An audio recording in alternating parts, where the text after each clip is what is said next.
July 16, 1945. The New Mexico desert is silent. Then the night turns into fire. A light brighter than 1,000 suns tears open the sky, and inside a bunker, a thin, brilliant man watches the birth of something the human mind was never meant to hold. In that moment, J. Robert Oppenheimer reaches for ancient words, older than science, older than war itself. He recalls a line from the Bhagavad Gita, "Now I am become death, the destroyer of worlds." This was not a cry of victory. It was a confession. Oppenheimer gave humanity the power of the gods, and in doing so, he may have sentenced himself to a lifetime of inner exile. But philosophy does not judge by emotion. It judges by reason. Under the cold lens of Stoicism, who was Oppenheimer really? A man of duty who played his role without flinching when history demanded sacrifice? Or a brilliant mind who crossed a moral line and never found peace again? Today, we place Oppenheimer on trial. Not in a court of law, but in a Stoic tribunal. The question is not whether he was a genius. The question is whether he was virtuous. Welcome to the Stoic Lighthouse. This is where ancient wisdom cuts through modern confusion, where philosophy is not comfort but clarity, where we learn how to face power, responsibility, and consequence without illusion. If this kind of reflection matters to you, take a moment to like this video and subscribe to the channel. It helps this lighthouse reach those still lost in the fog. In this analysis, we will examine Oppenheimer's life through Stoic principles: duty, reason, control, peace of mind, and finally, the verdict that history never delivered. Was he a Stoic in action, or a tragic warning for every age that mistakes intelligence for wisdom? Let the trial begin. Number 1. The call of duty, choosing mission over moral comfort. When the world slid into total war, fear moved faster than armies. By the early 1940s, a single thought haunted the scientific community in the United States. What if Nazi Germany, with its elite physicists and limitless brutality, reached the atomic bomb first? For J. Robert Oppenheimer, this was not an abstract question. It was a moral alarm. He was not a soldier. He had no rifle, no battalion, no battlefield. His weapon was something far more dangerous, his intellect. And when history demanded a contribution, he understood exactly what role he was being handed. Oppenheimer accepted leadership of the Manhattan Project, not as a quest for comfort, but as an act of responsibility. From a Stoic perspective, this matters. The Stoics believed life assigns each of us a role, not the one we want, but the one required. Virtue is not choosing the easiest path. Virtue is playing your part well, especially when it is heavy. Marcus Aurelios understood this truth better than most. He did not seek war, yet he spent much of his reign sleeping in military camps, far from Rome's marble halls. His duty was not peace. His duty was defense. Marcus Aurelius reflected, "You have power over your mind, not outside events. Realize this, and you will find strength." Oppenheimer realized the same thing. He could not control the war. He could not control Hitler.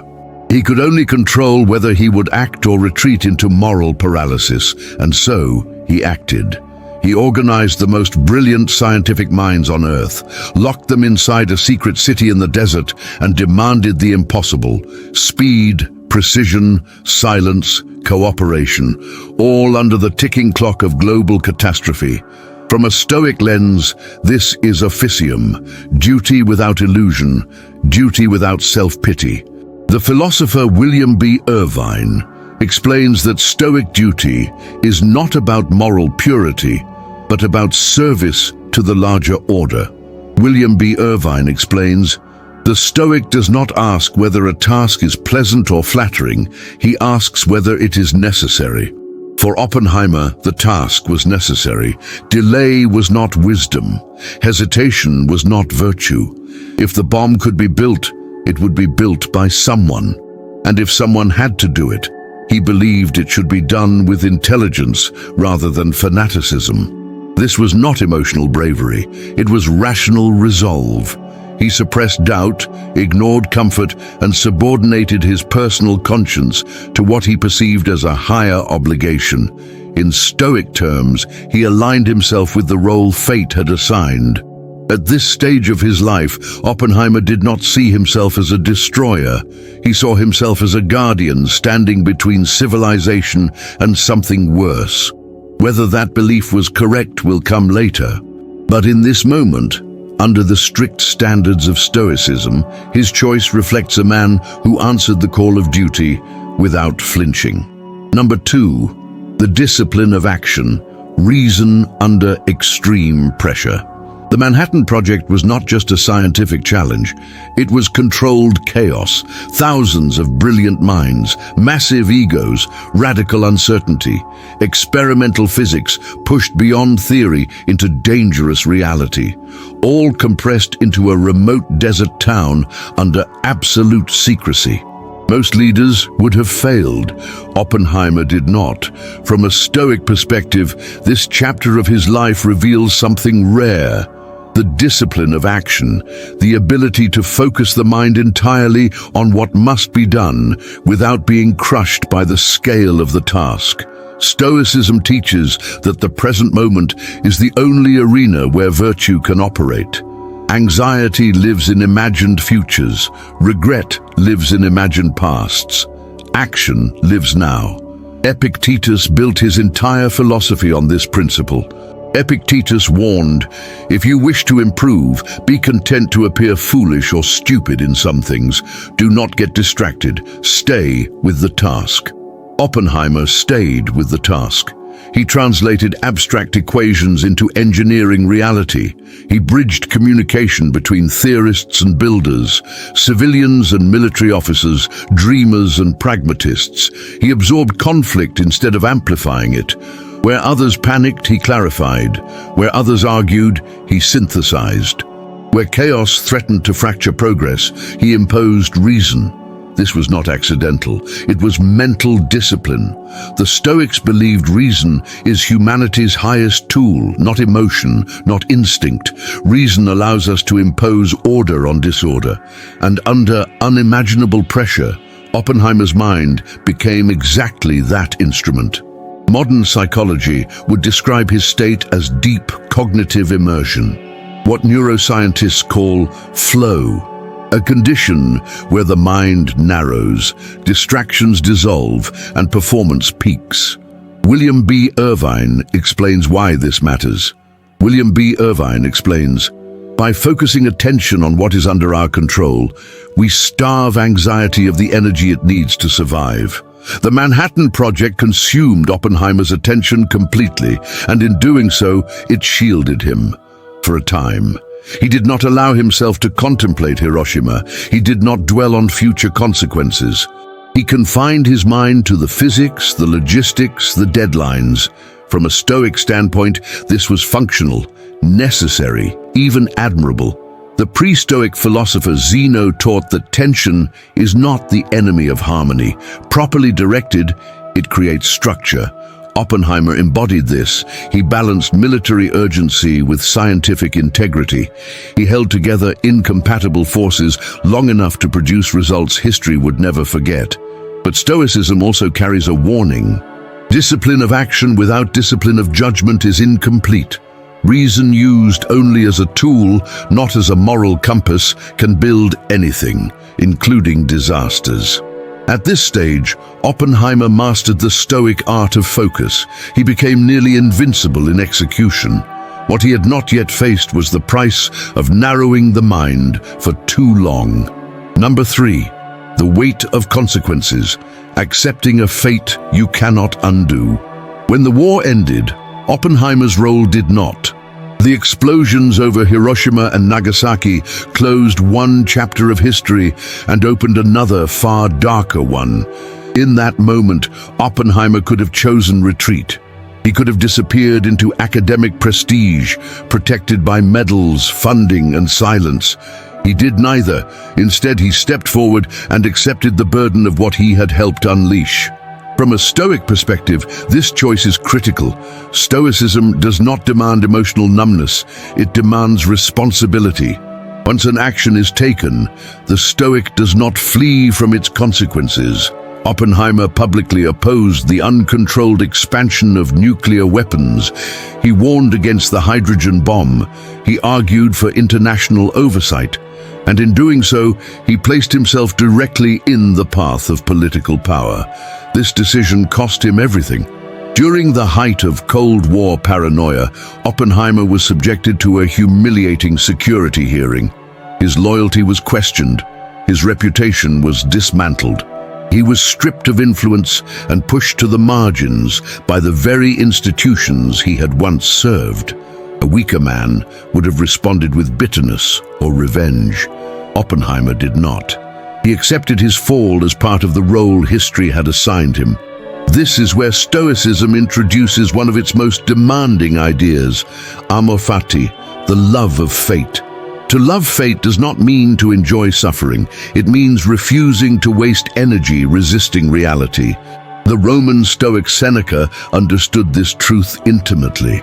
Seneca argued, "It is not what you endure, but how you endure it that determines your worth." Oppenheimer endured his disgrace with quiet dignity.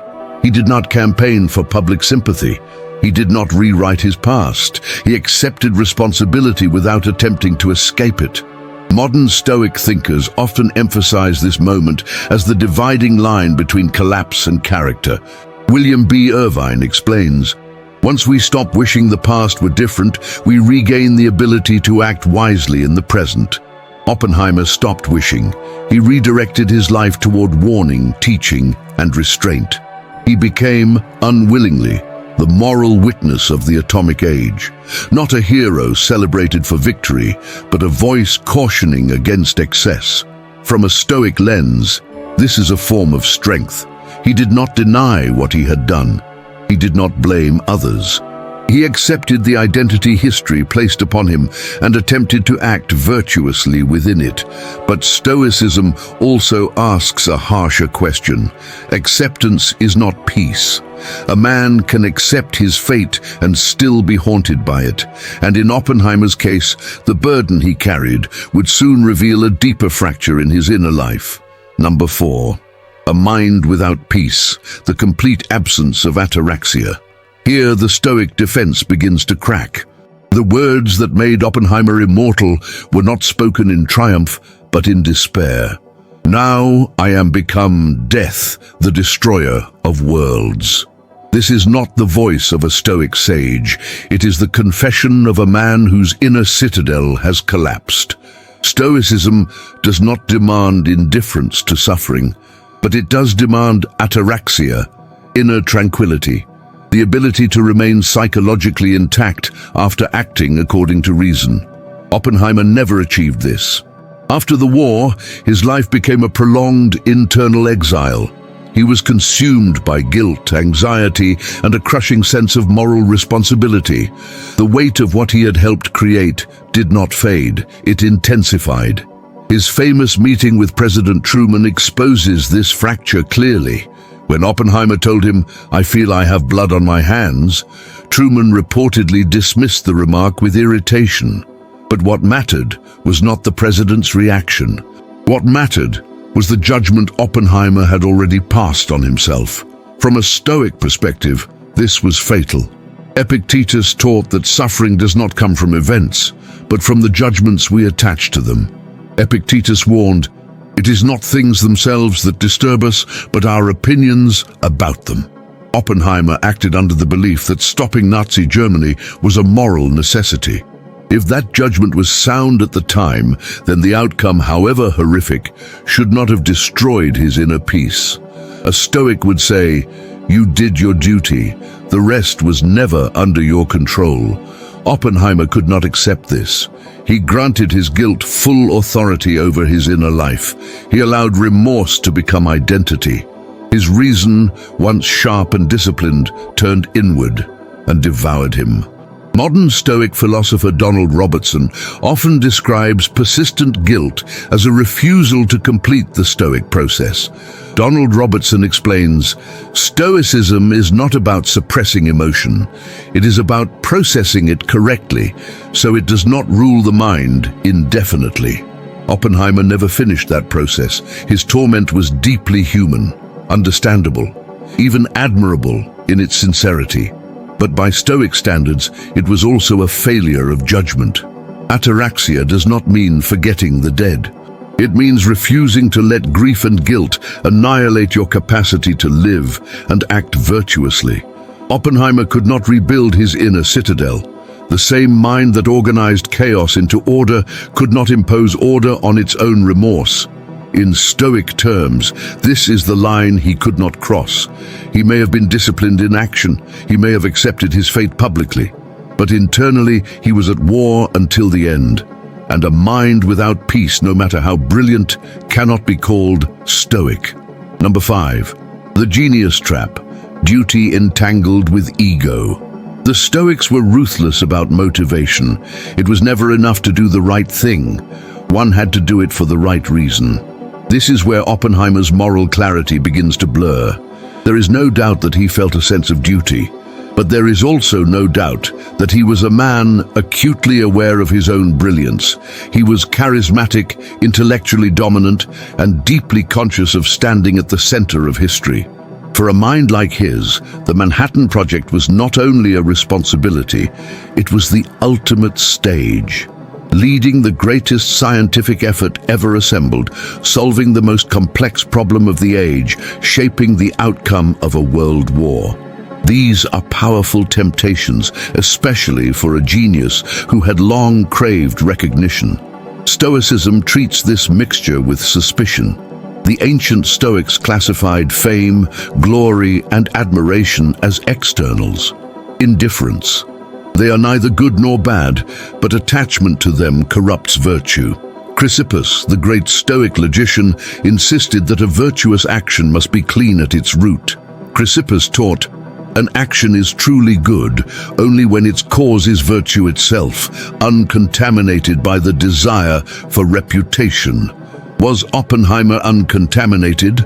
Historical accounts suggest otherwise. Colleagues described him as brilliant, but also theatrical, humble in language, yet eager for intellectual dominance. Capable of self-sacrifice, yet drawn to the spotlight of importance. This does not make him evil, it makes him human. But Stoicism does not grade on humanity. It grades on clarity of intention. Modern Stoic writer William B. Irvine warns that ego often disguises itself as responsibility.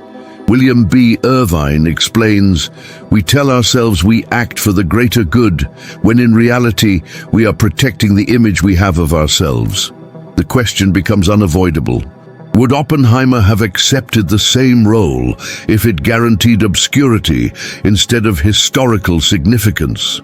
A Stoic sage would not ask what the world would remember.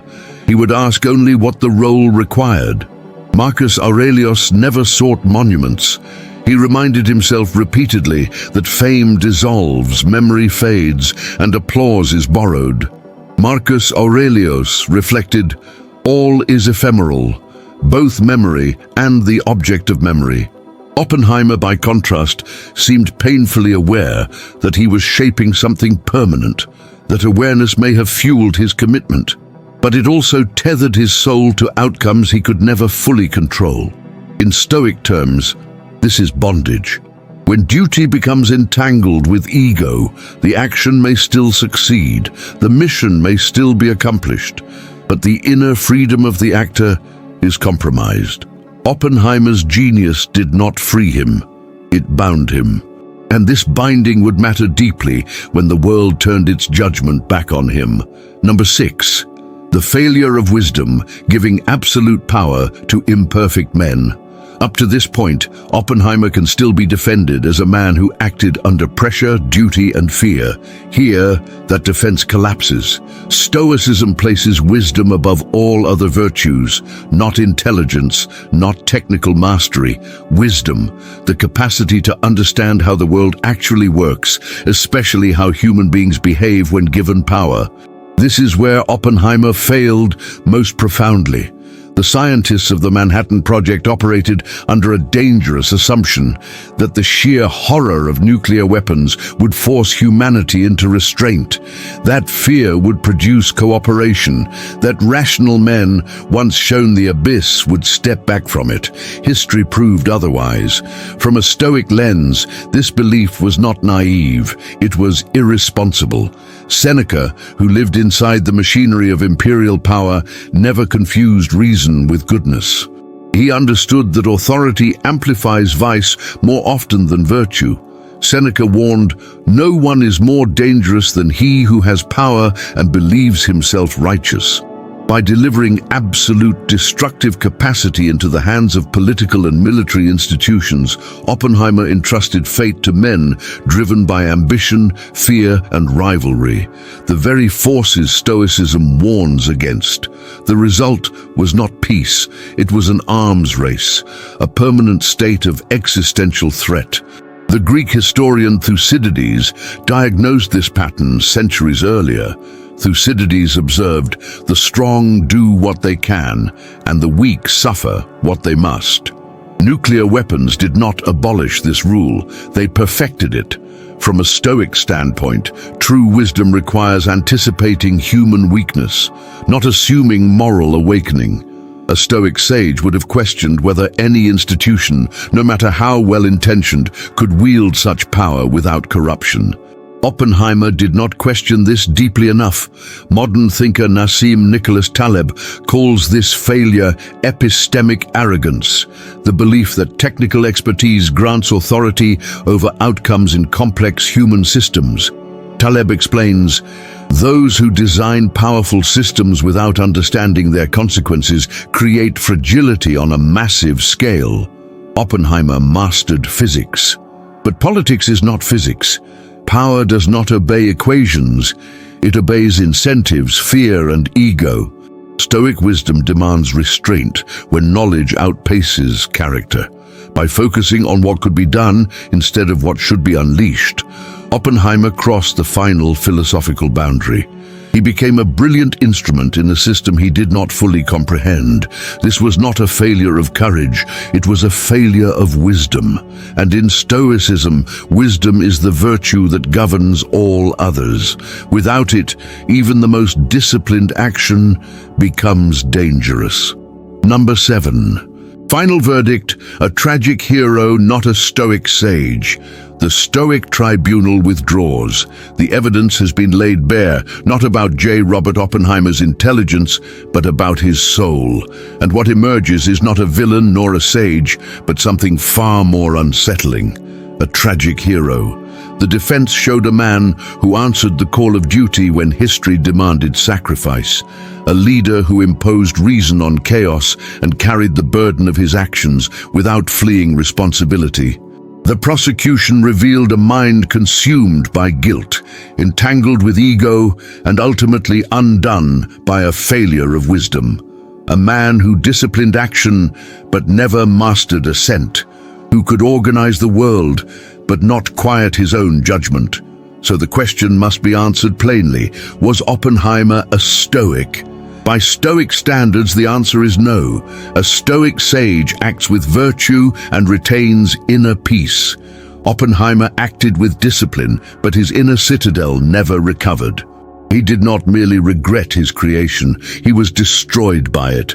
This places him firmly in the lineage of classical tragedy.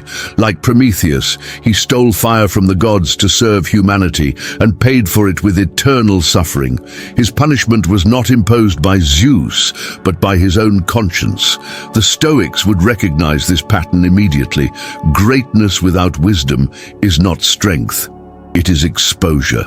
Marcus Aurelios warned himself constantly against confusing power with virtue.